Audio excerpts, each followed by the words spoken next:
You're listening to the Rethreading Madness podcast, which airs live on Vancouver Co-op Radio, CFRO 100.5 FM.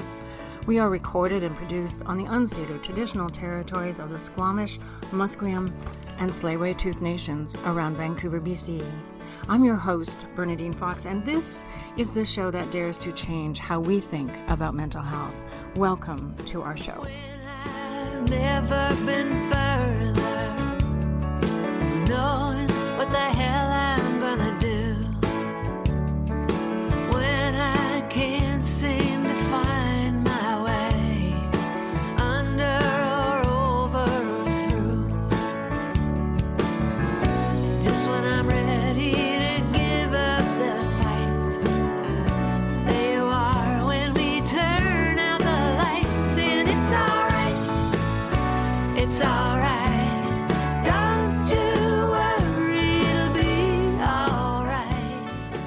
So we have Analie again on the phone here to talk about healthy boundaries. And today we're going to talk about finances and how finances impact on the therapist-client relationship. So hi, Analie. Hello. So we wanted to talk about finances, and I think this is a really important thing because it's a part of the therapist-client contract. You have a client, you have a therapist, you have services, and you have that you get paid for, right? So there's an exchange of money for services. And when that contract is broken, boundaries can end up becoming problematic. And I know my therapist allowed a sort of non-bill to accumulate to an unspecified amount that when I actually sat down and looked at it, it was hundreds of thousands of dollars. So I wanted to know about your experience and how you, what you might say about finances in the therapeutic relationship. Well, first of all, I absolutely agree with you that it is a contract. It's services rendered, and as the patient, our responsibility is to pay our bill. In my case, my therapist did not have me pay for week after week. And in fact, she told me at one point, if you can't pay me, if you could never pay me, you know I would still see you. So, to be honest, to me that communicated she loved me. Now, She was telling me she loved me, but it was another confirmation. She wants to be with me. She doesn't care about the money. I'm more important to her than the money. It was so completely not healthy. I needed to know that I was there because she was a professional and because I was seeking a professional's help because I was worth a professional's help. I owed it to myself to pay for somebody to help me. Mm-hmm. Once she didn't expect me to pay her, it was like I wasn't important enough to me for me to pay. Does that make sense? She was taking something away from me. Yes. I can see that. I do think that there are some people who their childhood trauma, for instance, has left them in a position where they are unable to make the kind of money that would allow them to pay a therapist, and that there is the ability of a therapist to offer at least a portion of their practice to pro bono work, but that has to be handled in such a way that it wasn't in my case. I was told that it was free unless I came into some kind of windfall, and then I would pay her back. But the problem was that she never set a fee for this thing I would pay back. And then she took control of my therapy so that it wasn't just an hour a week. It was 2 hours and then 3 hours and then 5 hours and then 7 hours. There's no record keeping of hours, no set standard of fee, but just this expectation that I would pay back this enormous amount of money that eventually it was just too completely overwhelming. So, but I do know that there are therapists around here who do keep a portion of their therapy practice available for clients who cannot pay and do it respectfully and honestly and ethically. And that is understood from the very beginning. That, yes. The difference is a therapist who offers their services for a fee and then starts waiving that fee because of the relationship. Yes, and that changes it completely. Absolutely, I agree.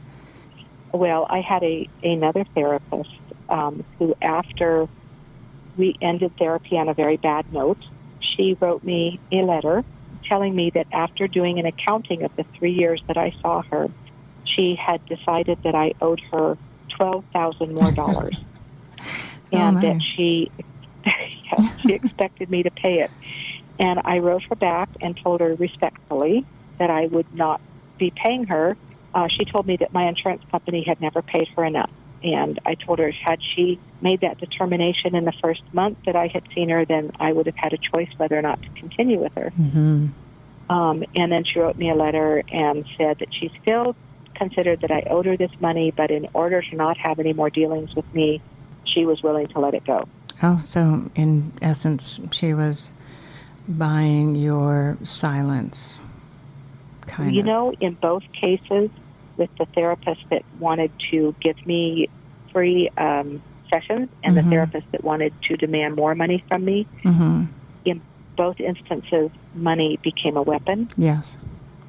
A and tool. that money should never be anything in therapy but a means by which a patient is helped to be healthy. Well, Analie, thank you for coming and talking about that. I think it's an important thing because we think that, you know, somebody is being kind to us when in fact it ends up being something being used against us in therapy by an unethical therapist. So, and you mentioned your book, and I just want folks to know that your book and my book as well, Coming to Voice, which is also about surviving a therapist abuse, is on the Both Sides Now website. And you can access information about that. And Analie Shepherd, who I hope will come back next week and talk with us some more. Thank you, Bernadine. As always, it's a pleasure. Thank you. I'm Bernadine Fox, and you've just listened to Rethreading Madness, the podcast that dares to change how we think about mental health. We air live on Vancouver Co-op Radio, CFRO 100.5 FM, every Tuesday at 5 p.m. or online at coopradio.org. If you have questions or feedback about this program or want to share your story or have something to say to us, we want to hear from you. You can reach us by email, rethreadingmadness@coopradio.org. If you enjoyed this show, subscribe so you don't miss the next episode. I've never been further from knowing what the hell I'm gonna do when I can't seem to find my way under or over or through. Just when I'm ready to give up the fight, there you are when we turn out the lights, and it's alright, it's alright. Don't you worry, it'll be alright. Why do I always believe it when you tell me everything's gonna be alright? Yeah.